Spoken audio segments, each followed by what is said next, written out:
जिस लड़की को इस घर में सब सिर्फ एक नौकरानी समझते थे, एक दिन उसी लड़की के नाम इस पूरे घर की दौलत होने वाली थी। लेकिन उस दिन तक पहुंचने से पहले उसी लड़की पर चोरी का इल्जाम लगने वाला था, और इल्जाम भी ऐसी चीज की चोरी का जिसकी कीमत लाखों रुपए थी। राधा, मेरी हीरे की अंगूठी कहाँ है? मालकिन, मुझे नहीं पता। झूठ बोलना बंद करो। मेरे कमरे में तुम्हारे अलावा दयाई कौन था? मालकिन, मैंने आपकी अंगूठी नहीं ली। मैं गरीब हूँ लेकिन चोर नहीं हूँ। राधा को उस वक्त बिल्कुल नहीं पता था कि कुछ ही घंटों बाद उसकी पूरी जिंदगी बदलने वाली है, क्योंकि उस घर की पुरानी वसीयत में एक ऐसा नाम लिखा था जिसे देखकर हर कोई हैरान रह जाने वाला था, और वो नाम था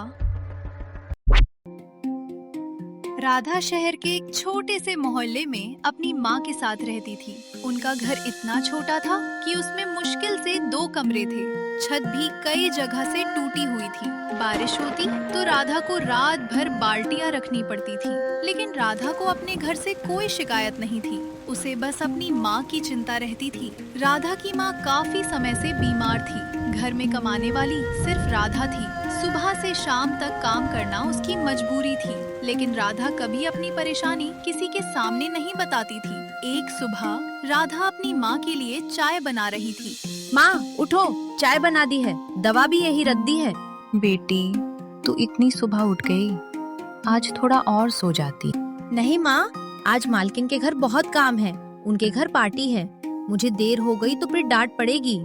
तू रोज इतना काम करती है, कभी अपने बारे में भी सोच लिया कर। मैं अपने बारे में ही तो सोचती हूँ माँ। जब तुम ठीक हो जाओगी तभी तो मैं खुश रहूंगी। ऊपर वाला तुझे हमेशा खुश रखे बेटी। अच्छा, अब दवा खाओ। मैं शाम को जल्दी आने की कोशिश करूंगी। अपना ध्यान रखना। तुम भी। राधा जिस घर में काम करती थी वो घर उसके घर से बिल्कुल अलग था। बहुत बड़ा बंगला, बड़ा सा बगीचा, महंगे फर्नीचर और घर के हर कमरे में कीमती सामान। इस घर की मालकिन थी सावित्री। सावित्री के पास बहुत पैसा था, लेकिन उसके दिल में गरीबों के लिए कोई जगह नहीं थी। राधा जैसे ही घर में पहुंची, सावित्री ने उसे आवाज लगाई। राधा, कहाँ मर गई थी? मैं सुबह से तुम्हारा इंतजार कर रही हूँ। माफ कीजिए मालकिन, मैं थोड़ा जल्दी आने वाली थी, लेकिन माँ की तबीयत। मुझे तुम्हारी माँ की कहानी नहीं सुननी। आज घर में पार्टी है, बहुत सारे मेहमान आएंगे, पूरा घर चमकना चाहिए, समझी? जी मालकिन, मैं अभी काम शुरू करती हूँ। राधा ने सिर झुकाया और काम में लग गई। वो जानती थी अगर उसने जवाब दिया तो सावित्री उसकी तनख्वाह काट सकती थी, और उसे अपनी माँ की दवा के लिए हर रुपया चाहिए था। राधा फर्श साफ कर रही थी, तभी घर की बुजुर्ग दादी वहाँ आई। बेटी राधा, तू सुबह से काम कर रही है, कुछ खाया भी है? नहीं दादी जी, लेकिन आप चिंता मत कीजिए, काम पूरा करके खा लूंगी। तू हमेशा दूसरों के बारे में सोचती है, अपने बारे में कब सोचेगी? जब काम खत्म हो जाएगा तब अपने बारे में सोचूंगी दादी। तू बहुत अच्छी लड़की है। काश इस घर के बाकी लोग भी ये बात समझ पाते। तभी सावित्री वहाँ आ गई। मान जी, आप फिर राधा के पास आ गई। बहू, मैं तो बस उससे बात कर रही थी। आप अपने कमरे में जाइए माँ जी, आज घर में बहुत काम है। और आपसे कितनी बार कहा है कि नौकरों से नौकरों की तरह पेश आओ, लेकिन नहीं, आपको तो सबको सर पर चढ़ाना है। अब जाइए माँ जी, इससे पहले कि मेरी बर्दाश्त खत्म हो। दादी चुपचाप वहाँ से चली गई। राधा ने कुछ नहीं कहा, लेकिन दादी ने जाते जाते राधा की तरफ देखा। उनकी आंखों में चिंता थी। शाम की पार्टी के लिए पूरा घर सजाया जा रहा था। रसोई में बहुत सारा खाना बन रहा था। राधा सुबह से लगातार काम कर रही थी। कभी वो खाना बना रही थी, कभी मेहमानों के लिए कमरे तैयार कर रही थी, और कभी घर की सफाई कर रही थी। तभी सावित्री रसोई में आई। राधा, ये मिठाई अभी तक तैयार क्यों नहीं हुई? मालकिन, बस थोड़ी देर और, अभी तैयार हो जाएगी। थोड़ी देर? तुम्हारे लिए हर काम में थोड़ी देर होती है। अगर मेहमानों के सामने मेरी बेइज्जती हुई तो याद रखना, मैं तुम्हें नौकरी से निकाल दूंगी। जी मालकिन, मैं पूरी कोशिश करूंगी कि सब काम वक्त पर हो जाए। आपको शिकायत का मौका नहीं दूंगी। बस थोड़ी देर में सब काम कर दूंगी मालकिन। तभी दादी फिर रसोई में आई। उन्होंने देखा कि राधा के हाथ कांप रहे थे। राधा बेटी, तू बैठ जा, मैं तेरे लिए पानी लाती हूँ। नहीं दादी जी, मैं ठीक हूँ, बस थोड़ा थक गई हूँ। आप मेरी कितनी फिक्र करती है दादी, आप बहुत अच्छी है। आपको देखकर हमेशा अपनेपन का एहसास होता। आप मुझे कभी एहसास नहीं दिलाती कि मैं एक मामूली नौकरानी हूँ। शाम होते ही मेहमान आने लगे। घर रोशनी से चमक रहा था। तभी दरवाजे पर एक बुजुर्ग आदमी आया। उसने बहुत साधारण कपड़े पहने थे। सावित्री ने उसे ऊपर से नीचे तक देखा। जी, आप किससे मिलना चाहते हैं? मैं अमित से मिलने आया हूँ। अमित अभी बिजी है, आप कल आइए। ये कोई वक्त है आने का? दिखाई नहीं देता पार्टी शुरू है। मुंह उठाकर आ गए मदद मांगने। ये अमीरों की हवेली है, धर्मशाला नहीं है। सारा मूड खराब कर दिया। अब जाओ यहाँ से। खड़े खड़े मेरा मुंह क्या देख रहे हो? न जाने कहाँ कहाँ से आ जाते हैं। नहीं बेटी, तुम गलत समझ रही हो। तभी अमित वहाँ आ गया। उसे देखते ही वो आदमी खुश हो गया। शर्मा अंकल, आप यहाँ? हाँ बेटा, काफी साल हो गए तुमसे मिले। आप अंदर आइए, आपका हमेशा स्वागत है। शर्मा जी अंदर आ गए, लेकिन उनकी नजर एक बार राधा पर भी पड़ी। राधा उस समय मेहमानों को खाना दे रही थी। शर्मा जी कुछ पल उसे देखते रहे, फिर चुप हो गए। कुछ देर बाद अचानक सावित्री के कमरे से चीखने की आवाज आई। मेरी अंगूठी, मेरी हीरे वाली अंगूठी कहाँ गई? सारे मेहमान चुप हो गए। अमित दौड़कर कमरे में गया। माँ, क्या हुआ? मेरी अंगूठी अलमारी में रखी थी, अब वहाँ नहीं है। आखिर अंगूठी कहाँ गई? मम्मी जी, आपने उसे कहीं और तो नहीं रखा? हो सकता है आप कहीं और रखकर भूल गई हो। मैं अपनी चीजें भूलती नहीं हूँ, वो यही थी। मैंने अपने हाथों से खुद उसे अलमारी में रखा था। तभी सावित्री की नजर राधा पर पड़ी। राधा रसोई से बाहर आ रही थी। राधा, तुम आज मेरे कमरे में गई थी? जी मालकिन, सुबह सफाई करने गई थी। बस, तो अंगूठी तुमने ही चुराई है। राधा जैसे पत्थर की हो गई। 2 कौड़ी की नौकरानी, दिखा दी ना अपनी औकात। अंगूठी देखकर नीयत खराब कर ली। नहीं मालकिन, मैंने आपकी अंगूठी नहीं ली, मेरा यकीन कीजिए। झूठ, साफ झूठ। तुम्हारे अलावा मेरे कमरे में गया ही कौन था? मालकिन, मैं गरीब हूँ, लेकिन चोरी नहीं करती। मेरी माँ बीमार है, मुझे अपनी नौकरी की जरूरत है। मैं ऐसा काम कभी नहीं करूँगी। मेरा यकीन कीजिए, मैंने अंगूठी नहीं चुराई। अगर तुमने नहीं चुराई, तो फिर अंगूठी गई कहाँ? राधा के पास अपनी बेगुनाही का कोई सबूत नहीं था। अमित, पुलिस को फोन करो।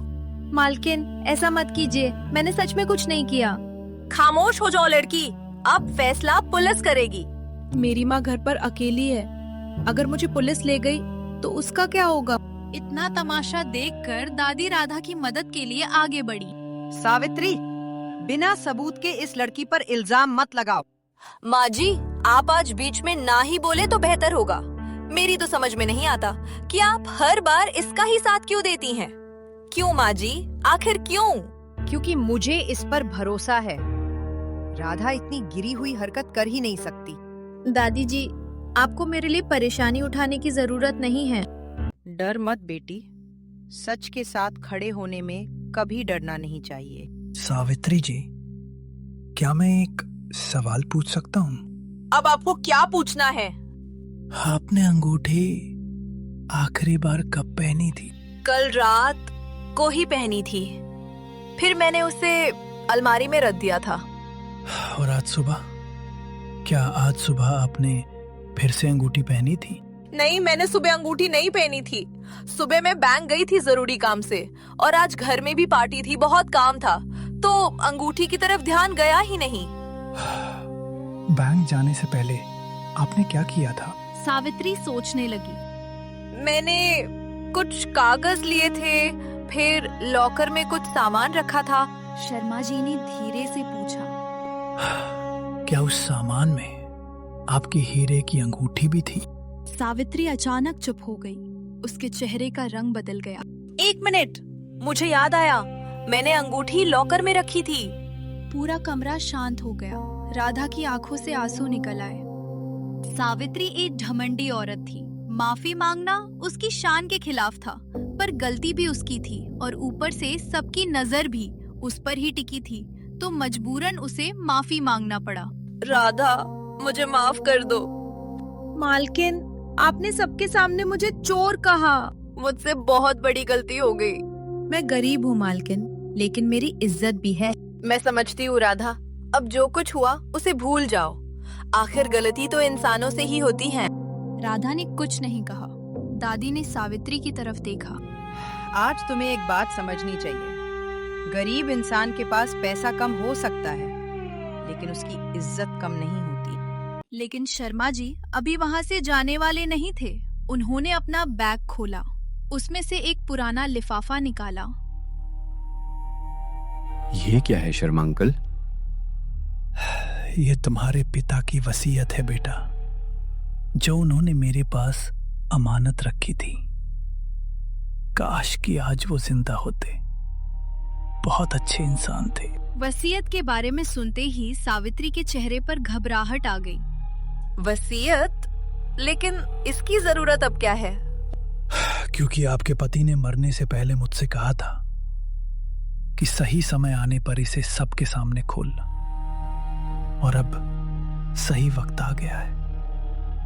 मैं अब और इस जिम्मेदारी को नहीं संभाल सकता। वक्त का कोई भरोसा नहीं।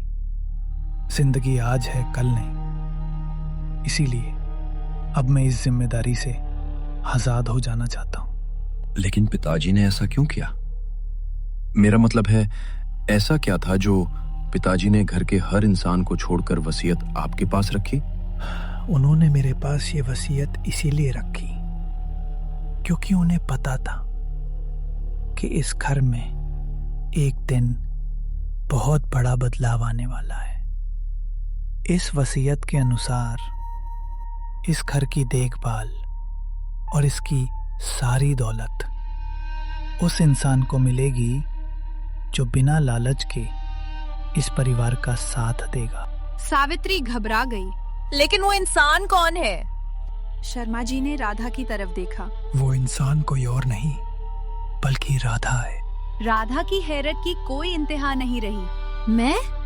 मैं कैसे? काका आप ये क्या कह रहे हैं? राधा? राधा कैसे?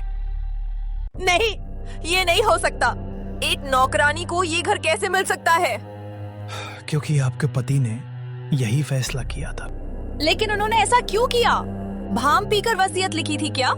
सावित्री का गुस्सा देखकर शर्मा जी कुछ पल चुप रहे, फिर बोले, क्योंकि उन्हें एक रात राधा के पिता ने बचाया था। कई साल पहले राधा के पिता रामदास इसी घर में काम करते थे। एक रात सावित्री के पति विक्रम और राधा के पिता रामदास पास के गांव जरूरी काम से जा रहे थे कि अचानक उनकी गाड़ी को डाकुओं ने घेर लिया। उन लुटेरों ने विक्रम पर गोली चलाई। बीच में रामदास आ गया और गोली रामदास को लग गई। गोली की आवाज सुनकर गांव वाले आ गए और डाकू भाग गए। इस हादसे में रामदास चल बसा। उस समय रामदास बीच में ना आता तो विक्रम जिंदा ना होता। लेकिन उस घटना के बारे में परिवार में किसी को ज्यादा पता नहीं था, सिर्फ शर्मा जी जानते थे। तुम्हारे पिता ने मुझसे कहा था कि राधा के पिता ने उनकी जान बचाई है, इसीलिए राधा की जिम्मेदारी अब उनकी है। उन्होंने उसी दिन फैसला कर लिया था कि अगर कभी उन्हें कुछ हो गया तो राधा का भविष्य सुरक्षित होना चाहिए। लेकिन ये घर मेरा है। मैंने इतने साल इस घर को संभाला है। क्या मेरा कोई हक नहीं है इस पर? आप इस घर में रही हैं, लेकिन राधा के पिता का बहुत बड़ा एहसान है इस घर पर है। क्या मतलब? हाँ, कहना क्या चाहते हैं आप? हाँ, मैं राधा के लिए सब छोड़ दूं? होश में हैं आप? नहीं, कुछ प्रॉपर्टी आपके नाम है। आपको सब कुछ छोड़ने की जरूरत नहीं। हाँ, तो विक्रम ने ये भीख देकर बहुत बड़ा एहसान नहीं किया है मुझ पर। वसीयत का फैसला साफ है, लेकिन राधा चाहे तो वो इस फैसले को बदल सकती है। सबकी नजर राधा पर चली गई। राधा कुछ देर सोचती रही, फिर उसने कहा, मैं ये घर नहीं लेना चाहती। पर क्यों? तुम ये घर क्यों नहीं लेना चाहती? क्योंकि मैं किसी का हक नहीं छीनना चाहती। पिताजी जो किया वो उनका फर्ज था। मुझे गर्व है कि मैं उनकी बेटी हूँ, पर ये घर मैं नहीं ले सकती। इस घर पर मालकिन और उनके दोनों बेटों का हक है। मैं उनसे उनका हक कैसे छीन सकती हूँ? अगर तुम ये घर नहीं लोगी तो तुम्हारे पिता की इच्छा अधूरी रह जाएगी। मेरे पिता की इच्छा? ये मेरे पिता की इच्छा कैसे हो सकती है? हाँ, तुम्हारे पिताजी की इच्छा। उनकी इच्छा थी कि तुम और तुम्हारी माँ अच्छी जिंदगी गुजारे, पर वो वक्त से पहले चले गए। लेकिन विक्रम साहब ने ये वसीयत तुम्हारे नाम करके उनकी ये इच्छा का मान रखा। अब अगर तुम ये घर ना लोगी तो तुम्हारे पिताजी और विक्रम साहब दोनों की इच्छा अधूरी रह जाएंगी। अपने लिए ना सही, पर अपनी माँ के बारे में सोचो, उन्हें इलाज की जरूरत है। ठीक है, अगर पिताजी और मालिक की यही इच्छा थी तो मैं इस इच्छा का मान रखूंगी। और मैं आप सबसे कुछ कहना चाहती हूँ। हाँ बेटी, कहो तुम्हें क्या कहना है। मैं चाहती हूँ कि इस घर में काम करने वाले किसी भी इंसान को कभी वो नहीं सहना पड़े जो मुझे सहना पड़ा। कोई गरीब है तो उसे छोटा नहीं समझा जाएगा, किसी की मजबूरी का मजाक नहीं बनाया जाएगा और किसी पर बिना सबूत के इल्जाम नहीं लगाया जाएगा। दादी की आंखों में आंसू आ गए। अगले दिन राधा अपनी माँ के पास पहुंची। माँ चारपाई पर बैठी थी। बेटी, आज तू इतनी खुश क्यों है? माँ, अब तुम्हें इलाज के लिए चिंता करने की जरूरत नहीं है। क्यों? सब ठीक तो है ना? सब ठीक है माँ, बस खुशखबरी ये है कि हमारे पास अपना घर है। अब हमें इस किराए के मकान में नहीं रहना पड़ेगा। अब तुम्हारा इलाज भी अच्छे अस्पताल में होगा। तुम ठीक हो जाओगी बहुत जल्द मेरी प्यारी माँ। अपना घर? बेटा, मेरी तो कुछ समझ नहीं आ रहा। तुम क्या कहना चाहती हो? राधा ने अपनी माँ को पूरी बात बताई। हाँ माँ, वो घर अब हमारा है, लेकिन मैं उसे सिर्फ अपने लिए नहीं रखूंगी। मैं चाहती हूँ कि वहाँ कोई भी इंसान खुद को छोटा महसूस न करे। माँ की आंखों में आंसू आ गए। बेटी, तेरे पिताजी की कुर्बानी ने आज मेरी सारी जिंदगी की गरीबी मिटा दी। आज वो हमारे बीच ना होकर भी हमारे लिए कितना कुछ कर गए। माँ मत रो, पिताजी ने हमारी खुशी के लिए कितना कुछ किया। तुम ऐसे रोऊंगी तो पिताजी को अच्छा नहीं लगेगा। अब चलो, अपने आंसू पोंछो और खुशी खुशी हवेली चलो। कुछ महीने बाद वही बड़ा घर अब पहले जैसा नहीं रहा था। राधा ने घर में काम करने वाले सभी लोगों की तनख्वाह बढ़ा दी। हर किसी को छुट्टी मिलने लगी। अगर कोई बीमार होता तो राधा खुद उसकी मदद करती। लेकिन राधा की नई जिंदगी में एक और परीक्षा आने वाली थी। एक दिन घर के पुराने कागज देखते समय राधा को पता चला कि घर पर बहुत बड़ा कर्ज था। अगर वो कर्ज समय पर नहीं चुकाया जाता तो घर का एक बड़ा हिस्सा बिक सकता था। अमित परेशान हो गया। राधा, अब क्या होगा? हमारे पास इतना पैसा नहीं है। घबराओ मत, हम रास्ता निकालेंगे। पैसा कम होना कोई बड़ी बात नहीं। अगर हम मिलकर मेहनत करें तो रास्ता जरूर निकलेगा। राधा ने घर के पुराने कारोबार को समझना शुरू किया। उसने बेकार खर्च बंद किए, कुछ जमीन किराए पर दी और धीरे धीरे कर्ज चुकाना शुरू किया। कई महीनों की मेहनत के बाद आखिरकार सारा कर्ज खत्म हो गया। दादी जी, एक अच्छी खबर है। क्या हुआ बेटी? घर का सारा कर्ज खत्म हो गया। दादी की आंखों में खुशी आ गई। मुझे पता था तू ये घर सिर्फ संभालेगी नहीं, इसे बचाएगी भी। दादी जी, ये घर मेरा नहीं है, ये उन सबका है जिन्होंने इसे अपने हाथों से बनाया है। ऊपर वाला तुझे हमेशा खुश रखे। कुछ साल पहले राधा इसी घर में एक नौकरानी थी। उसके पास पैसे नहीं थे, बड़ा घर नहीं था, महंगे कपड़े नहीं थे, लेकिन उसके पास एक चीज थी, एक साफ दिल। आज उसके पास बड़ा घर था, बहुत पैसा था, लेकिन उसके दिल में आज भी वही सादगी थी। सावित्री भी बदल चुकी थी। अब वो किसी गरीब इंसान को देखकर उसे छोटा नहीं समझती थी। और राधा, वो आज भी हर सुबह अपनी माँ के लिए चाय बनाती थी। एक दिन माँ ने उससे पूछा, बेटी, अब तो तेरे पास इतना सब कुछ है, फिर भी तू सुबह खुद चाय क्यों बनाती है? ओ मेरी प्यारी माँ, बड़ा होने से अपनों का ख्याल रखना थोड़ी बदल जाता है।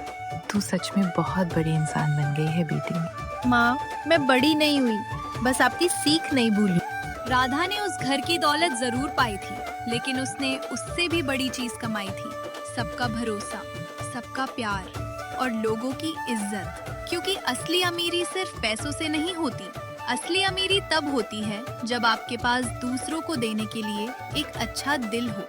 इसलिए किसी इंसान को उसके कपड़ों से मत आकिए, किसी को उसके गरीब होने की वजह से छोटा मत समझिए, क्योंकि हो सकता है जिसे आप आज अपने से छोटा समझ रहे हैं, कल वही आपकी जिंदगी की सबसे बड़ी वजह बन जाए। अगर आपको राधा की ये कहानी अच्छी लगी हो तो वीडियो को लाइक करना जरूर, और ऐसी ही दिल छू लेने वाली कहानियों के लिए इमाया टेल्स को सब्सक्राइब करना जरूर। हम फिर मिलेंगे एक नई कहानी के साथ। याद रखिए, अच्छा इंसान बनने के लिए अमीर होना जरूरी नहीं है, लेकिन अमीर होकर भी अच्छा इंसान बने रहना, यही असली जीत है।